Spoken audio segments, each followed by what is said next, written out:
Assalamualaikum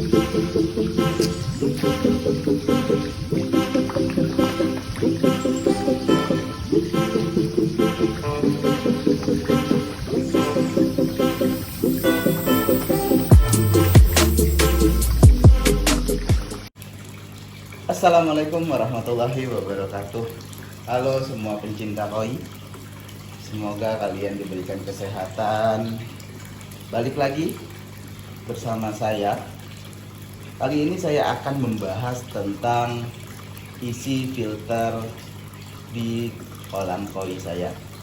Pertama-tama saya akan mau menjelaskan filter ini terdiri dari 3, yaitu filter mekanik, kimiawi, dan biologis. Filter mekanik merupakan proses penyaringan partikel kotoran yang terdapat pada air yang dilakukan dengan melewatkan air pada media penyaring. Seperti di dalamnya nanti kita lihat ada busa, dakron, dan lain-lain. Lalu ada kimiawi, filter kimiawi.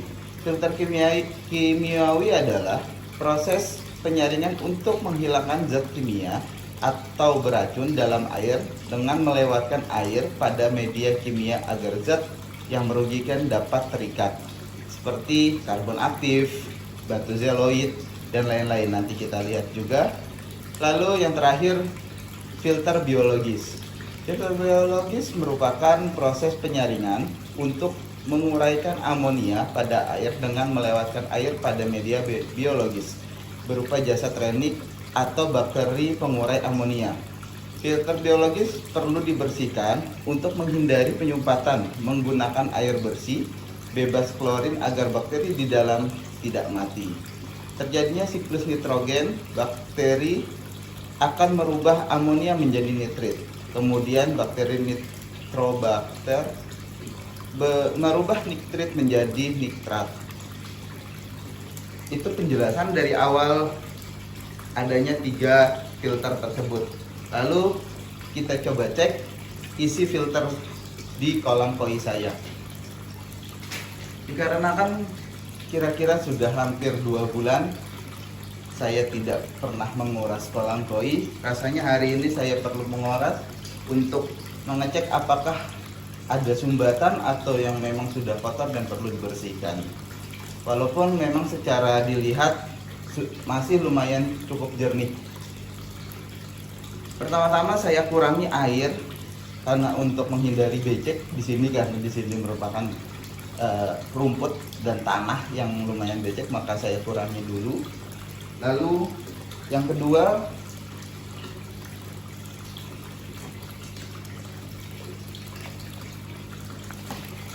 saya coba buka di masing-masing tutup. Ya, wow, masih lumayan bersih, namun sepertinya perlu untuk dibersihkan. Lalu saya buka tong yang kedua.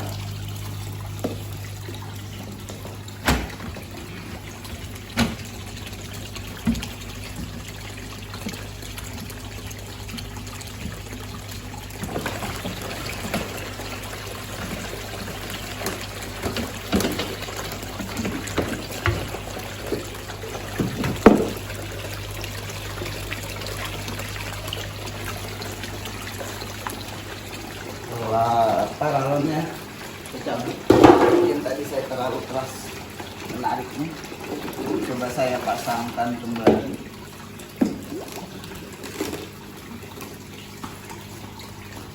Lalu tong yang ketiga,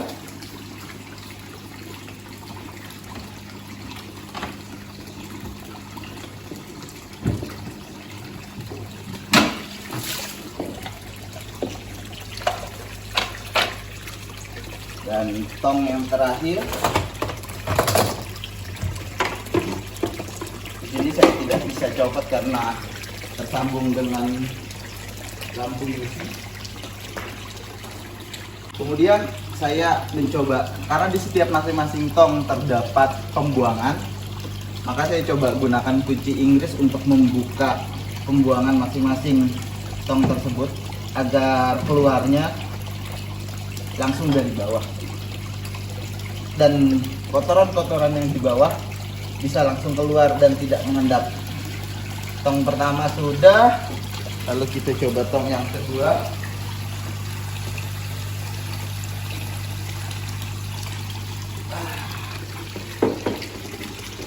Agak sulit karena tempatnya lumayan sempit.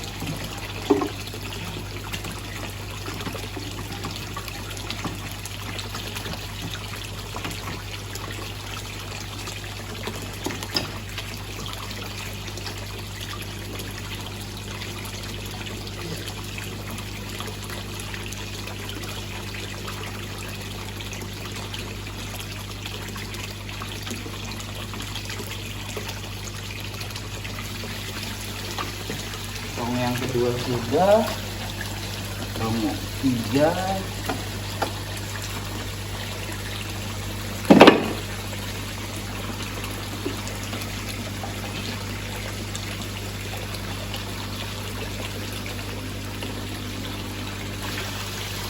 lalu tong yang terakhir.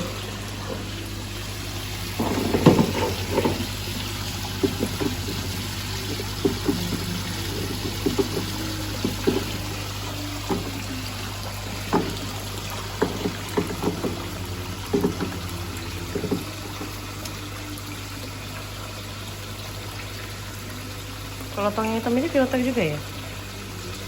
Filter juga? Apa? Yang hitam ini filter juga? Iya.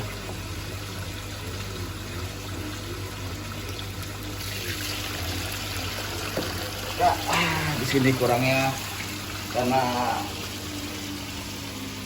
tidak ada pembuangan langsung ke colokan, jadi menggenangi taman kami.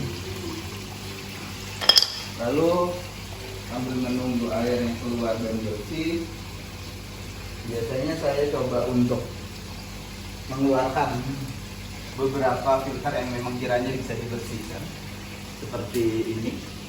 Atau mungkin kita akan bahas deh sekalian filter pertama ini, tong pertama.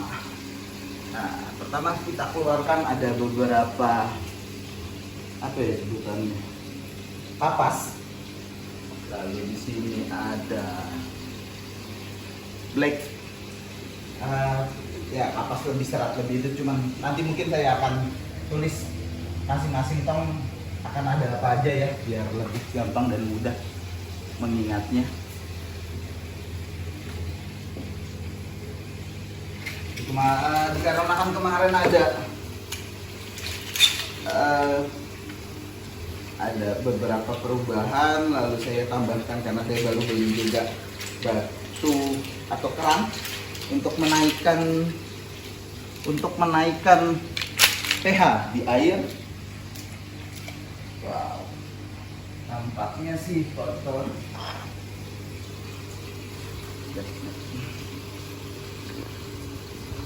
Ini masih berupa kapas tebal, saya lupa namanya.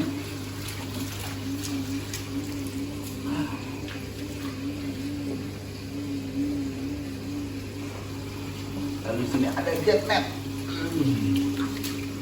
Saya pakai beberapa jet net.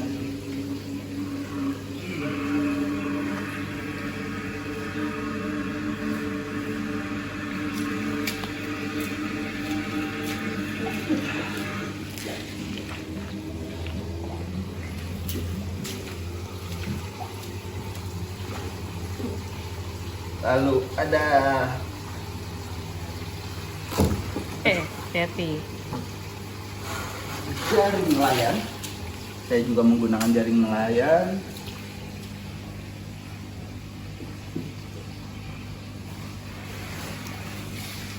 Oh ya, jika saya tadi lupa, di sini awal tong pertama adalah filter kimiawi untuk menyaring beberapa kotoran-kotoran besar agar tidak kena di filter berikutnya.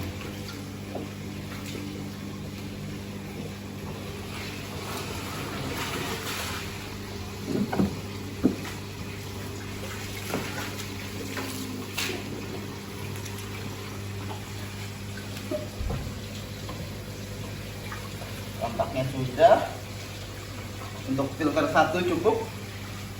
Terdiri dari, saya akan ulang, terdiri dari jaring nelayan, ada jackmet. Saya tambahkan sedikit karena kemarin saya baru beli kerang, kulit kerang, lalu ada black spon. Bentar, saya baru ingat ada black spon. Baru saya tambahkan beberapa kapas sebagai penyaring di atas. Kiranya itu isi dari filter kimiawi saya.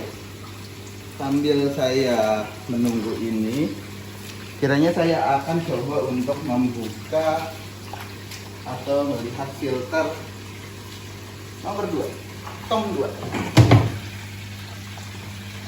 Di sini saya tetap menggunakan kapas sebagai atasnya untuk penyaring kotor-kotoran.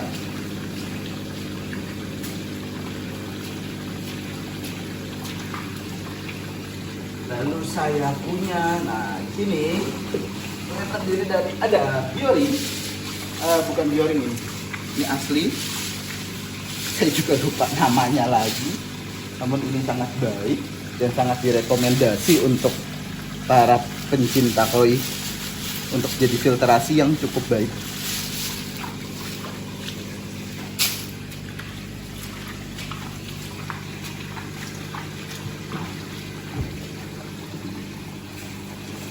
Lalu ada karbon aktif, atau saya biasa nyebutnya apa ya? Arang. Ya.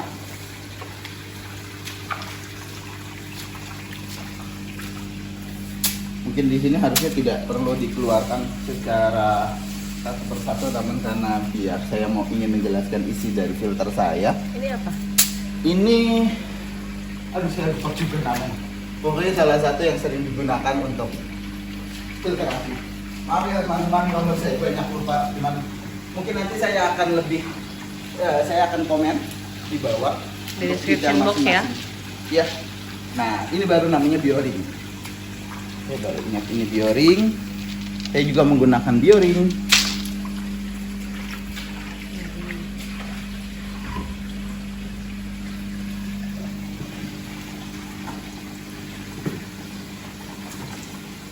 Saya juga menggunakan batu apung.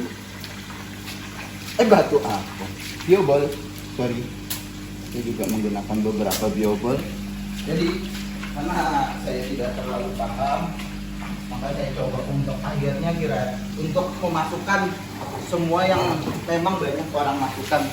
Jadi saya terlihat sekali tidak konsisten dari isi filternya, karena saya pikir masing-masing filter mempunyai kelebihan dan kekurangan masing-masing.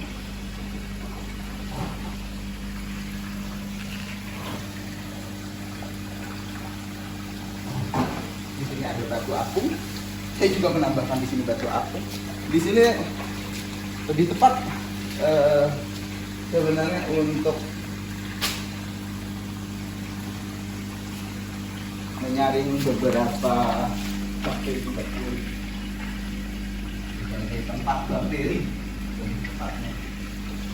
Oke, cukup untuk di tong nomor 2. Lalu di tong nomor 3 saya di sini menambahkan seperti biasa ada kapas untuk di atas. Lalu saya lupa kembali ini batu yang merah yang lumayan banyak juga orang gunakan untuk filter. Lalu ini ada batu zeolit yang banyak bilang bagus untuk penjernih air.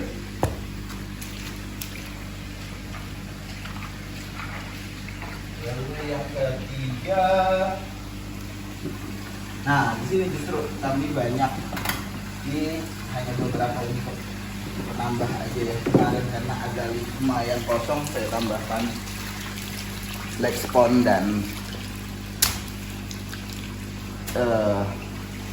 arang.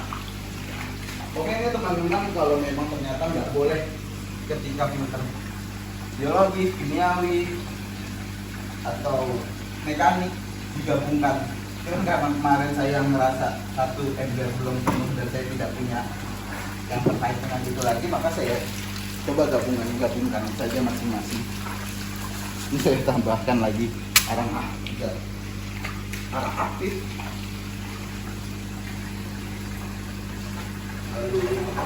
Dan kemudian juga untuk yang kira-kira memang tidak boleh diangkat atau dibersihkan dengan air bersih, itu filter yang mana ya? Karena saya baca beberapa memang ada untuk menghindari hilangnya bakteri.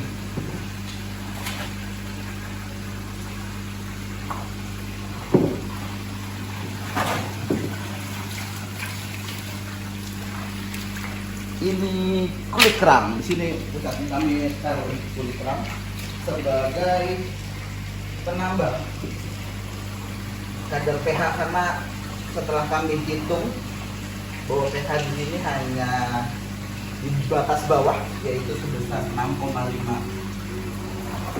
Sedangkan standar yang bagus asalkan stabil. Kalau beberapa orang bilang nggak apa-apa 6,5, cuman saya ingin lebih baik, makanya menambahkan beberapa syarat.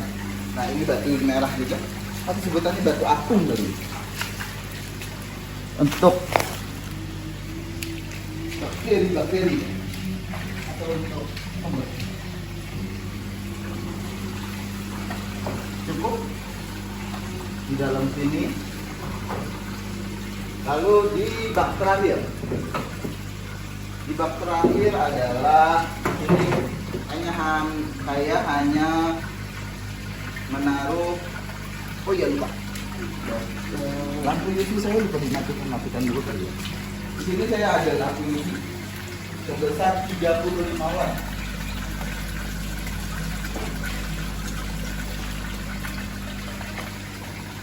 Karena di sini kolom saya langsung terkena paparan matahari, maka saya menggunakan UV untuk meminimalis banyaknya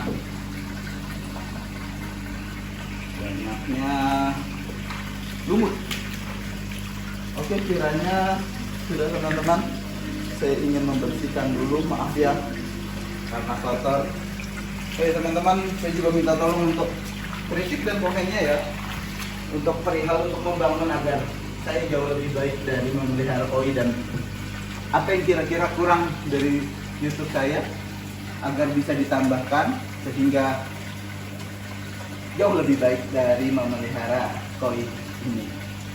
Cukup sekian teman-teman. Terima kasih para pencinta koi. Assalamualaikum warahmatullahi wabarakatuh.